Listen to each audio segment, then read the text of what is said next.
Tem diabetes, hipertensão? Não? Diabetes. Diabetes って何だっけ？あ、aqui né? Isso. Não, normal. Vamos lá.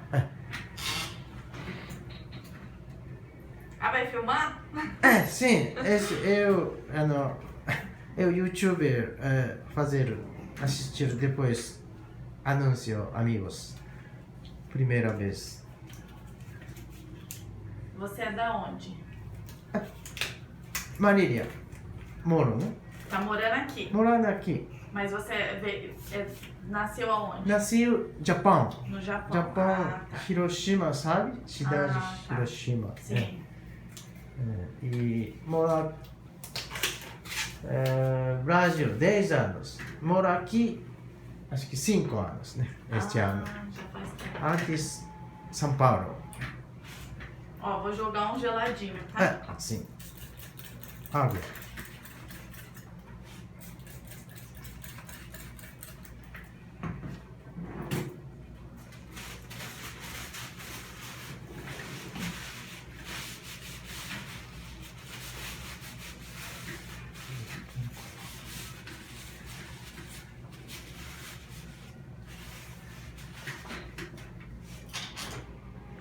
Tem alguma coisa que te incomoda nos Não, pés? acho que normal. Que dói? Não dói, Tá bom?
dar uma lixada, tá? Sim.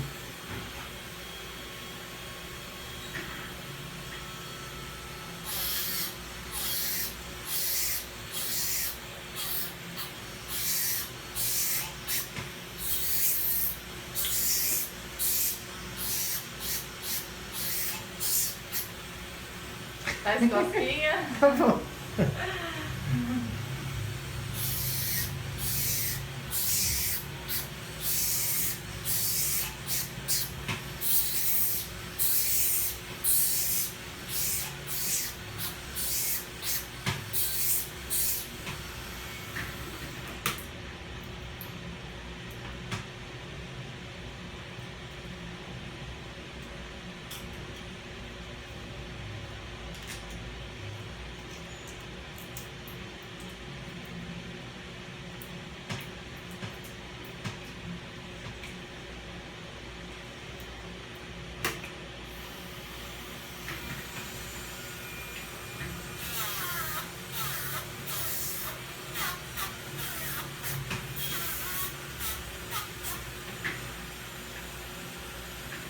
Pode abaixar.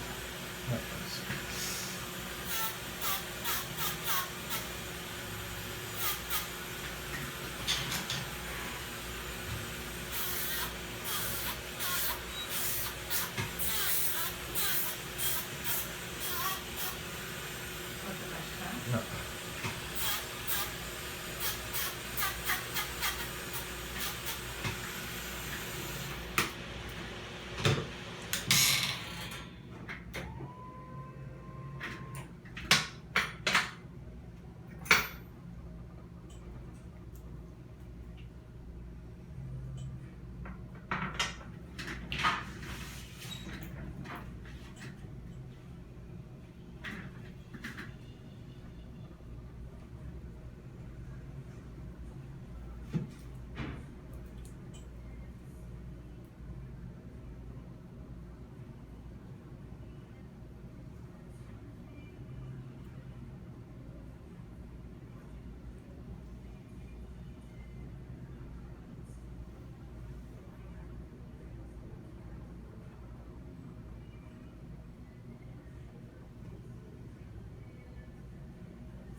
You, John Fitzgerald Kennedy, do solemnly swear I, John Fitzgerald Kennedy, do solemnly swear that you will faithfully execute the office of President of the United States that I will faithfully execute the office of President of the United States and will, to the best of your ability, and will, to the best of my ability, preserve, protect, and defend the Constitution of the United States. preserve, protect, and defend the Constitution of the United States. So help you God.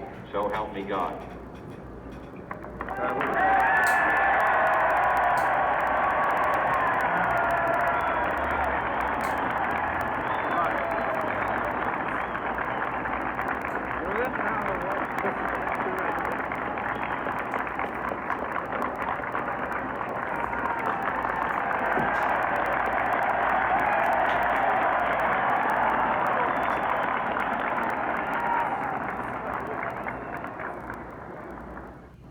Vice President Johnson, Mr. Speaker, Mr. Chief Justice, President Eisenhower, Vice President Nixon, President Truman, Reverend clergy, fellow citizens.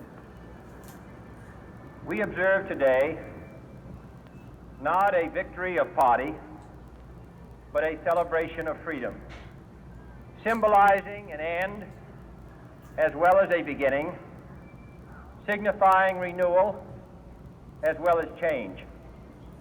For I have sworn before you and Almighty God the same solemn oath our forebears prescribed nearly a century and 3/4 ago.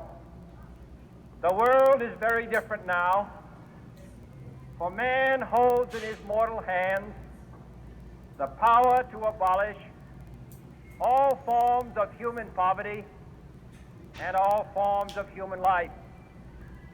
And yet the same revolutionary beliefs for which our forebears fought are still at issue around the globe.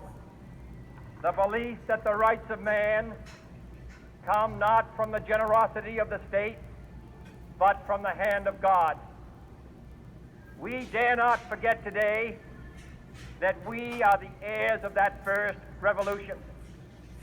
Let the word go forth from this time and place to friend and foe alike that the torch has been passed to a new generation of Americans born in this century, tempered by war, disciplined by a hard and bitter peace, proud of our ancient heritage, and unwilling to witness or permit the slow undoing of those human rights to which this nation has always been committed and to which we are committed today at home and around the world.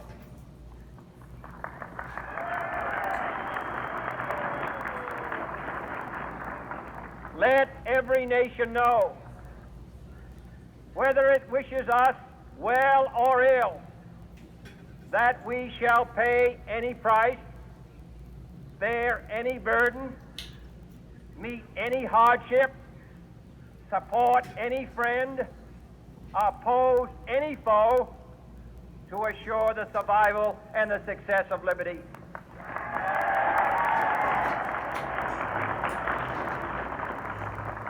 This much we pledge and more. To those old allies whose cultural and spiritual origins we share, we pledge the loyalty of faithful friends. United, there is little we cannot do in a host of cooperative ventures.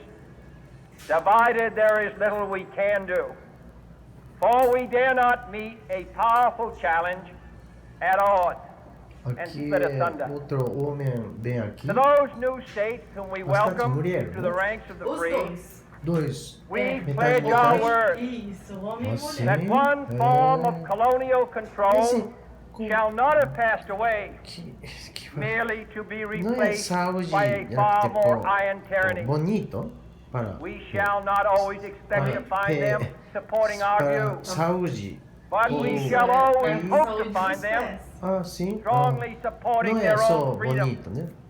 And to remember that in the past, those who foolishly sought power by riding the back of the tiger ended up inside.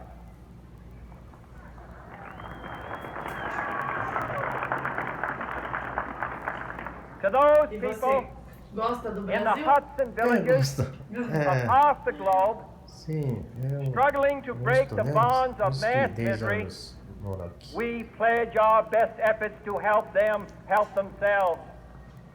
For whatever period is required, not because the communists may be doing it, not because we seek their votes, but because it is right. If a free society cannot help the many who are poor, it cannot save the few who are rich.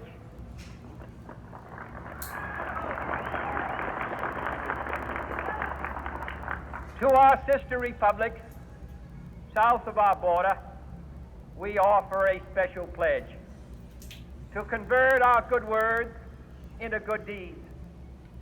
In a new alliance for progress, to assist free men and free governments in casting off the chains of poverty.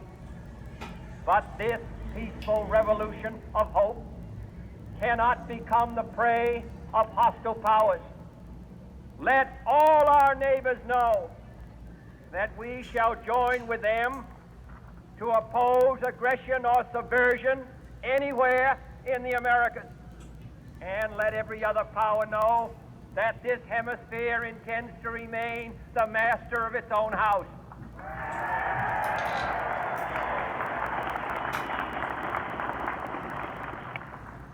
To that world assembly of sovereign states, the United Nations, our last best hope, in an age where the instruments of war have far outpaced the instruments of peace, we renew our pledge of support to prevent it from becoming merely a forum for invective, to strengthen its shield of the new and the weak, and to enlarge the area in which its writ may run.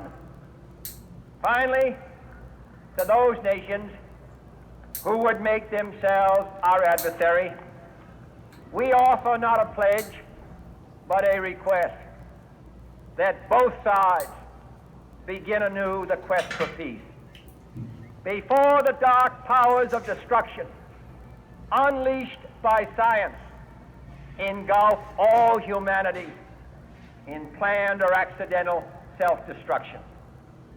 We dare not tempt them with weakness, for only when our arms are sufficient beyond doubt can we be certain beyond doubt that they will never be employed.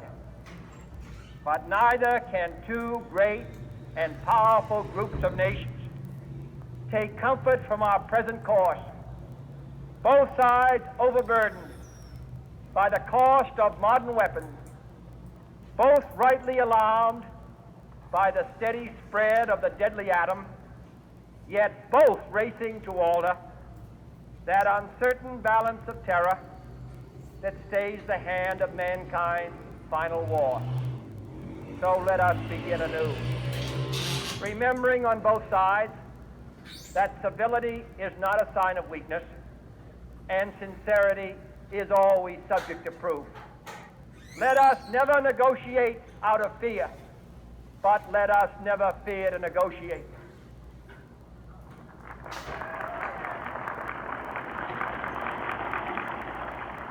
Let both sides explore what problems unite us, instead of belaboring those problems which divide us. Let both sides, for the first time, formulate serious and precise proposals for the inspection and control of arms, and bring the absolute power to destroy other nations under the absolute control of all nations.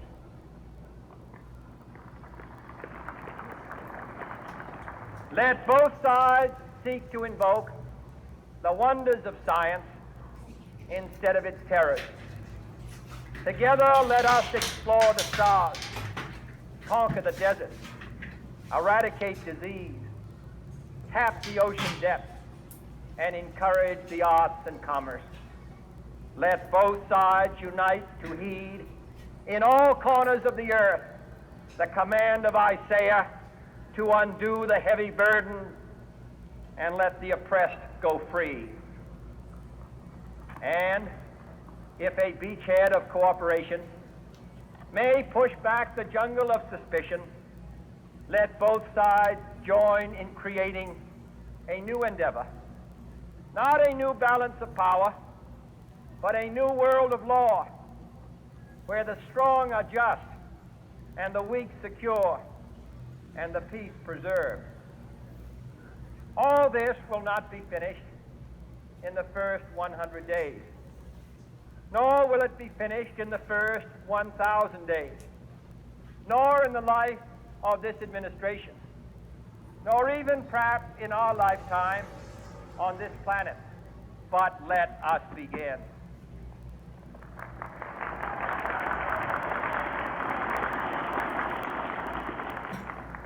In your hands, my fellow citizens, more than mine, will rest the final success or failure of our course.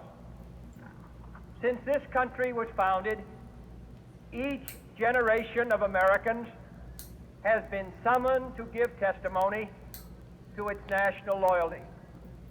The graves of young Americans who answered the call to service surround the globe. Now the trumpet summons us again, not as a call to bear arms, though arms we need, not as a call to battle, though in battle we are, but a call to bear the burden of a long twilight struggle, year in and year out, rejoicing in hope, patient in tribulation, a struggle against the common enemies of man, tyranny, poverty, disease, and war itself. Can we forge against these enemies a grand and global alliance, north and south, east and west, that can assure a more fruitful life for all mankind? Will you join in that historic effort?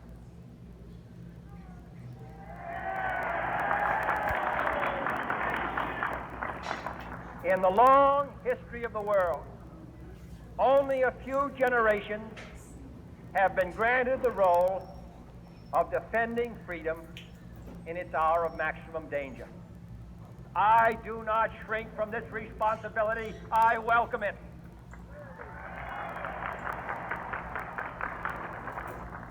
I do not believe that any of us would exchange places with any other people or any other generation. The energy, the faith, the devotion which we bring to this endeavor will light our country and all who serve it. And the glow from that fire can truly light the world. And so, my fellow Americans, ask not what your country can do for you. Ask what you can do for your country.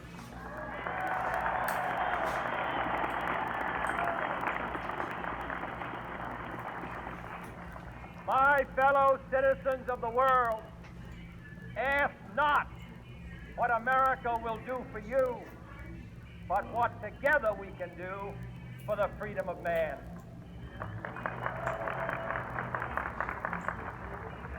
Finally, whether you are citizens of America or citizens of the world, ask of us here the same high standard of strength and sacrifice which we ask of you.